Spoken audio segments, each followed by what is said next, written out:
মধ্যে এই যে ধরা লাগছে, বহুত জ্বালানো জ্বালাইতেছে সব।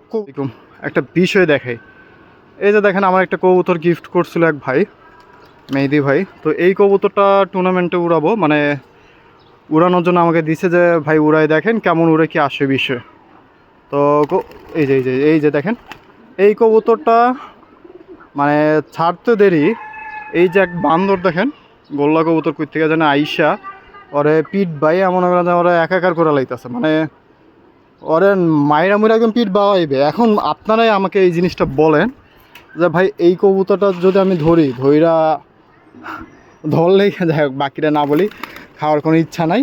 আমার কথা হলো যদি ধরি এটাতে কি কোনো পাপ টাপ হইব একটু জানাবেন, কারণ আমার মন চাইতেছে না এটারে মানে রাখতে, কারণ এমন অবস্থা করতেছে। এই যে দেখেন সব কবুতরের মধ্যে এই যে ধরা লাগছে, বহুত জ্বালানো জ্বালাইতেছে সব কবুতরের মধ্যে। ও ও এই কবুতরের আইসা বাছাই করে ধরছে। আমার মনটা চাইতেছে না এটা আচার মারি, আয় ঢুক এখানে থাক। এত বাল পাক না, মানে ওরে আমি কি বলবো, এত পাক না। এই যে ধরাও খাইলো, আমার জানা মতো এই যে এই বাসের কবুতর হবে সম্ভবত, কিন্তু মালিকও মানে মালিক কি, এই যে দেখেন আমার কবুতরটা এমন দৌড়ানি দিচ্ছে, কবুতরটা হাঁপাইতেছে, এই যে হা হা করে হাঁপাইতেছে। আপনারা যদি দেখেন হা হা করে হাঁপাইতেছে। কি করবো বলেন, মেজাজটা গরম হয়ে গেছে।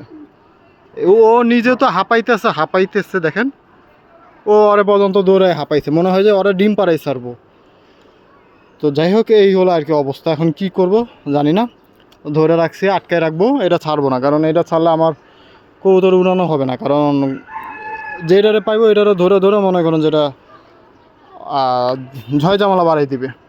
আর এর মালিক যদি কেউ হয়ে থাকেন অবশ্যই আইসে কবুতর নিয়ে যাবেন, কিন্তু কবুতর কথা দিতে হবে, কবুতর এটা ছাড়তে পারবেন না আপনি, এই আর কি।